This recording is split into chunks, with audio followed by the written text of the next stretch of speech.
show that delivers elements of magic in the design spaces we live, work and play in. This is the Ideal Space TV show. I'm Tim Jiru. This week we are at the Norfolk here in Nairobi. Karibu.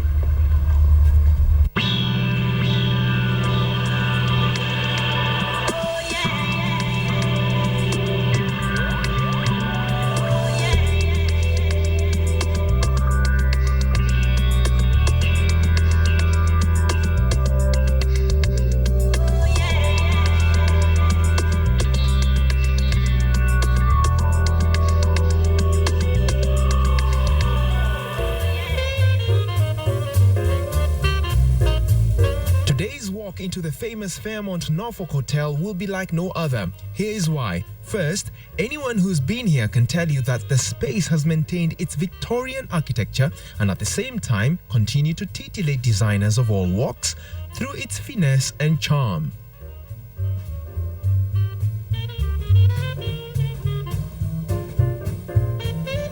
There's a lot of magic in the moldings. So from what I learned here. Yeah. There's a lot because like what you can see mostly here is all moldings, and what we're trying to do is to create that nice mold and good finish in between the wall and the ceiling. And like you can see here, beginning from there, you can see the big molding, the way it goes all the way. These are some of the things that we don't notice every time you walk in, but they play a very big role in the ambience in this place. The details in the design here is what we are after this week. With designs such as this, it's obvious to mention that awards for exquisite cuisine is influenced by workmanship and design.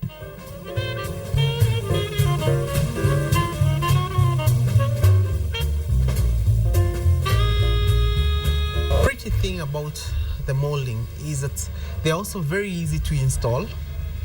The cost is very as in it's so friendly. It's not an expensive venture, you know. Then thirdly, we are also training people. We have very nice glues for fixing them that doubles up as a glue and as a filler. So you use it to put up the cornice and you use it on the joints, and the joints will never leave. Something else about these moldings that we have, they are PU. What is polyurethane? Polyurethane, yes. Yes, meaning that once you fix it up, even if the house is, the house moves, the walls that is settling, especially the new houses, they have more moving than like this that has been here for a long time. Okay. So what happens now is that with the PU now, even if it moves, you never get affected. You know the way the joints release, and you can see at times it releases on the wall or on the ceiling side. With the PU, you can't have such a problem.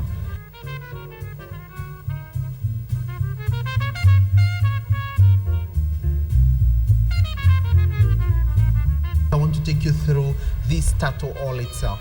To begin with, you can see on the wall, this is Pietra that we've done here. Again, Pietra gives you that rustic finish. And with the history of the hotel, we wanted to work with something natural. And you can see how it goes very well with the African black and white paintings on the wall. And it's a very warm color also that we selected for here. So this is a travertine effect with Pietra. And as you can see, all along what we've used on the walls is all Pietra travertine effect with the lines going this way.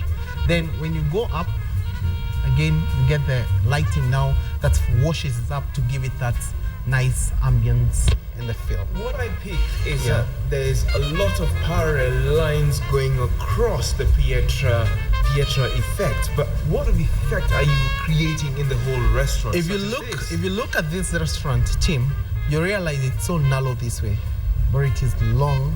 So we were trying to break it so that you don't feel like you're being concealed in a small space. It's a very nice ambience here. Very nice. And a place I'd like to come for a good evening, glass of wine, one of those. Why not? So let's get on to the next. Yes. Yeah.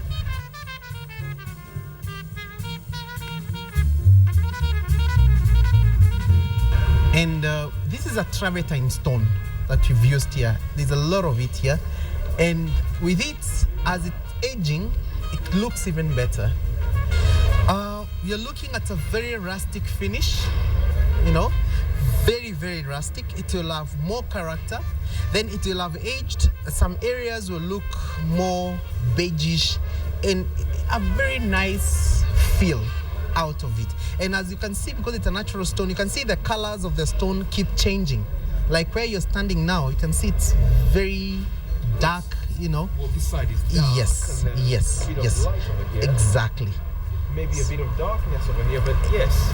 So with time, there's that contrast now. So with time, I'm looking at having it looking really rustic, like these photos you can see here. They are timeless, you know. And that's the whole point with the natural stone. It's a timeless finish.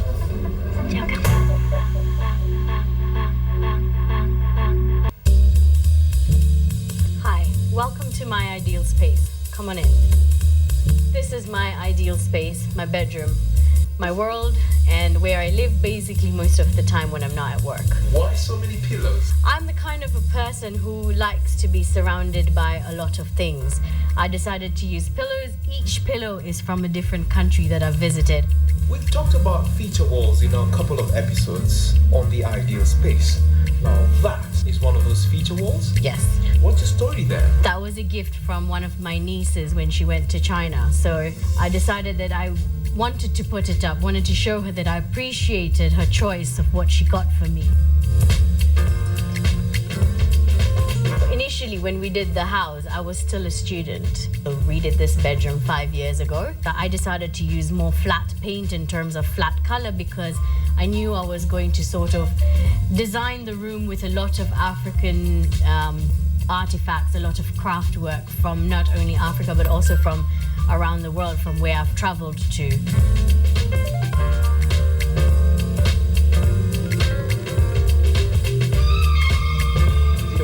It actually is a wallpaper. It is a wallpaper. It's a paintable wallpaper, which I chose not to get painted, except for if you look very carefully in where the zigzags are, we've just put silver in there with a paint pen. Because if you're like me with lots and lots and lots of belongings, you know, I mean, you don't want the ceiling to be ignored if everything's plain. So instead of having this on my walls, I had it on my ceilings because it gives me the ground space to display my sort of things. And then the ceiling, when I'm sleeping, you know, I'm looking up at something busy as well. Any sort of mood that you get from flat colored paints? Because everyone on the show keeps asking me, okay, fine, I've got a flat colored paint.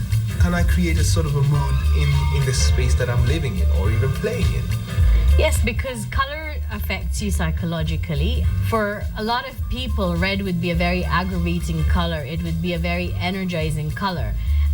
They don't prefer to use it in bedrooms, but as a designer, I wanted to be more daring. The fact that the red sort of it brings me enclosed, and in different cultures, these colors represent different meaning and different value. I'm the kind of person who likes to be very personal with my work. I design a lot of my own things. For example, the stand with the belt, I've made it out of recycled bangles and rope. And then I've got a similar one there for scarves, which I've done the same thing for. It's easier because I'm a very girly girl and I have a lot of things. That's a girly. Yes.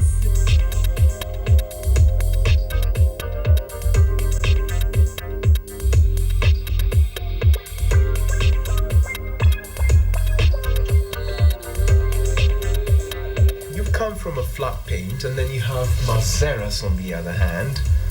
Doesn't that contrast? Doesn't that say something different about your personality? Yes, the whole point of a contrast is in design. You've got to learn to complement things. You've got to learn that yes, I could have ideally put a flat paint there, but then how am I getting that touch of Africa with paint only without color? This is a very natural stone that we find very readily available here, and I wanted to bring that into my room. I wanted to feel like it was that lodge sort of a thing, and it also, yes, it does reflect my personality to a certain level. Wait, lodge? Yes. So your room, you turned it into a sort of like a lodge or a hotel room of sorts? Yes. For me, every day would be nice to be a holiday because I wanted to come to a space where I'm relaxed. When I go to a hotel room, I know I'm going for relaxation, I'm going for holiday. That's only been when I've been traveling is holidays and leisure. I've not traveled where it's hectic, stressful for work. So I wanted to feel that way every day when I come home. I wanted to feel that I'm unwinding at some retreat. Something that's caught my eye is seeing that you're a Kenyan of Asian descent, is Yes. that you've got a collection of scarves, but how you've stored it is what piqued my eye the most. I feel very blessed in that sense, especially when people come and they say, oh, wow, I want to do that and I want to do that. And similarly, I got a calabash for my necklaces because I love my jewelry, I love my accessories, and I need them all to be seen, visible, where they're easily accessible to me. I don't like stashing it away. The question I'd like to ask would be, would this room be an ideal for a bachelor? Well, to make it a bachelor's pad, obviously, I would change my feature of the sticky feature that I've got with the Right. butterflies and lady. Right. I would still retain the Mazaras. Obviously, get rid of where I've got my accessories. Some of them could still remain, like the belt stand could be used for ties. I would include a TV if I could on this wall right here. So I'd take the floating shelf off, put a flat screen mounted on there, and have a whole sort of bachelor pad sort of a thing going on where I'd have bean bags or lazy boy, PlayStation, typical man thing.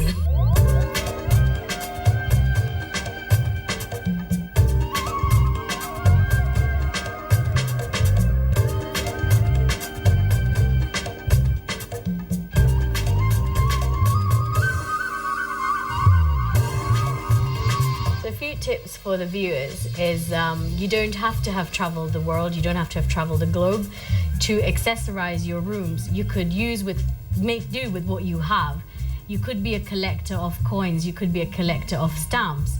An idea is you could put all your stamps, stick them on a ply, get it framed, and it could just frame your whole feature wall. You could have coins and you could incorporate them into the walls. You could have them stuck on and they would form a feature on its own, create a wave, a pattern, etc. Another thing that you could do, obviously, is use paints. Paints are a great way of using features. You could do blocking. This is what I have done in my room.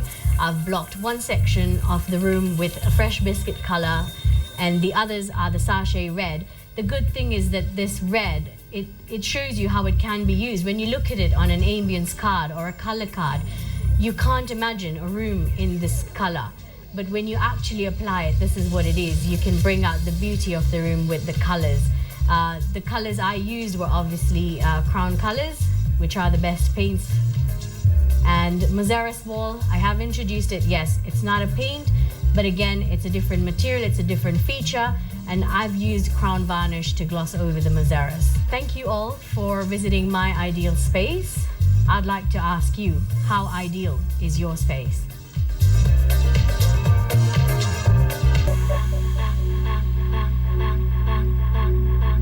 To the trendy side of the ideal space, and this week we look at how you can save time, energy and costs with an affordable construction material ideal for your roof space. The concrete structure of your house is up, and in no time the roof will be complete. And while you're building that roof, it is mandatory to have a roof underlay. The commonly used roof underlay over the years has been iron sheet and polythene material. But now, something more environmentally friendly and practical as a roof underlay is now in Kenya. The Eurotop N35 is the modern way to underlay your roof, whether you're using clay or concrete tiles or the various types of metal-based roofing material. Anton tells me that the roof underlay has a lifespan of 50 years and offers a perfect water seal and high water resistance below roofing material, preventing water leakage.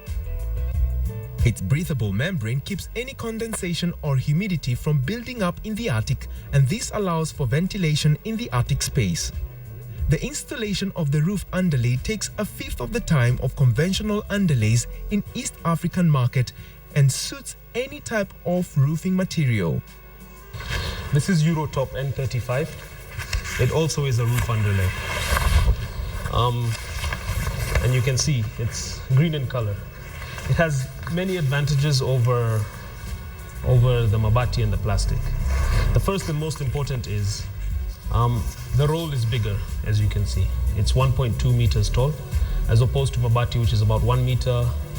So you lose a lot less on overlap. You can put it in the sun for 2 months before you apply the tiles, meaning if your supplier has not brought the tiles, you can continue doing the rest of the work in the house while this is on the roof. It's definitely waterproof.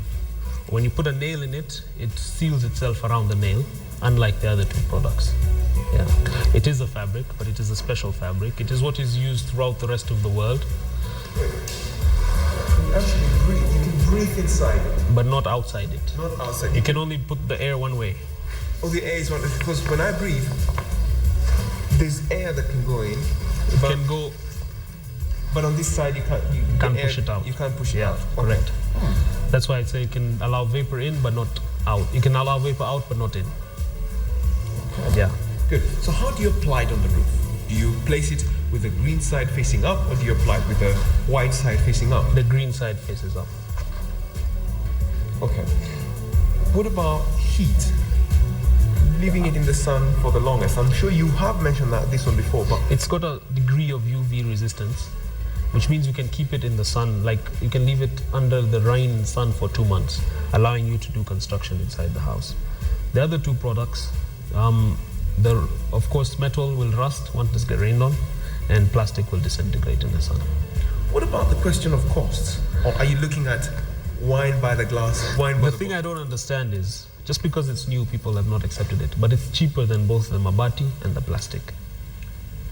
How cheap is cheap? How affordable is affordable? You want numbers? Well, give me the numbers. This costs to the end user about 250 shillings a square meter. What about the Mabati and The Mabati, depending on the gauge, can cost anywhere between 300 and 500 shillings per square meter.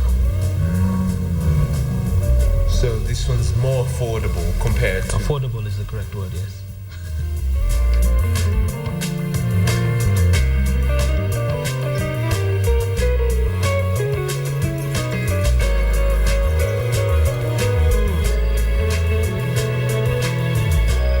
I can show you practically how it's applied.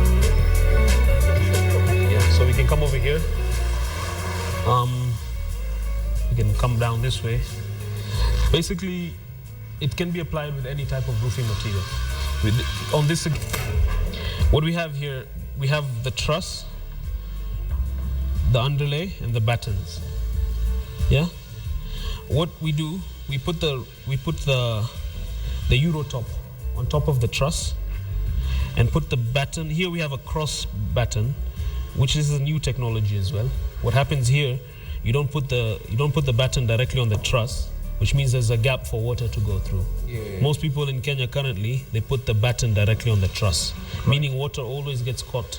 But if you do it like this, it'll. I mean, it just falls. Yeah. It goes into the gutter and out. Exactly. Right. As opposed to having it blocked by rafters. So basically, you put it on the roof, on the truss.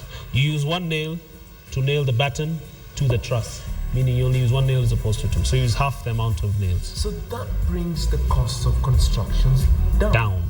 Also, the man who's installing, when you're installing a plain sheet Mabati, you have to cut it on the ground, install it on the roof, meaning you're up and down, up and down, up and down. Yes. So he'll save a lot more time. So just without any other cost, by the time-saving element, it's 40% cheaper. Because first, it's bigger, so you lose less on the overlap. Then he can do all his work while he's on the roof, and he uses half the amount of tiles. And also, it doesn't get cut. Mabati, if you've ever worked with Mabati, you're always getting cut because of how you have to work with it. So it's safer as well. Yeah. Any roof. Any roof, any slope, any roofing material, it works anywhere. Just the same way you use Mabati or plastic sheeting. So in essence, the trend here is to go this way. Eurotop N35. I got you. Cheers. Thank you.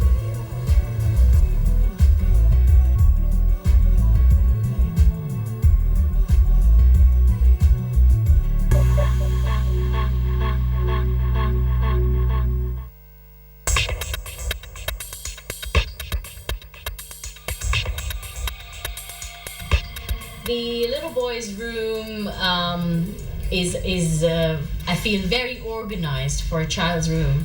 Children are not supposed to be organized. They're free spirits. They should be let loose. Their space should be a beautiful mess. For a child, it's best to leave him at his space, to do what he wants, to place his toys where he wants, because in his memory, in his mind, he will know where he has put a particular thing and he will pick it from there, and he doesn't necessarily have to put it back in that same space. So it's always best to sort of leave toys at ground level. The idea of toys at ground level. The idea of a double bed is something that we need to look at. If he is happy sleeping on the top part of the bed, it's always nicer to sort of design a bed that is a high-legged bed. It sort of looks like the concept of a tree house sort of a bed. The lights I found were an interesting addition. It would be nice to have the curtains more in flat colors. Not that you put one color. You could use various colors. You could use shades of the rainbow, hues of the same shade. They could be stitched together as a patchwork, saying a storyline, and it would sort of be more personal in that way, because later maybe in another 2 years, he may not like ships and yachts, and maybe he wants trucks or he wants airplanes, and it would be, in the long run, not such a good idea to be changing curtains all the time, as opposing to how easy it would be to access quilts and blankets or covers in that matter for his bed. An excellent thing that I think was very ideal was the mat, which they've got lied down on the floor. The good thing is that it's an interactive furniture. It's multifunctional again. It could serve as a puzzle. It could serve as a soft toy. It also serves the purpose of a mat feature. And the fact that it's got letters and numericals, it enhances the child's memory. He will look at it and he will recognize those letters, recognize those numbers, because he has been seeing them, he's been interacting with them. And the fact that it's in playful colors, because children are very attracted to color, is also a nice idea for the child's room.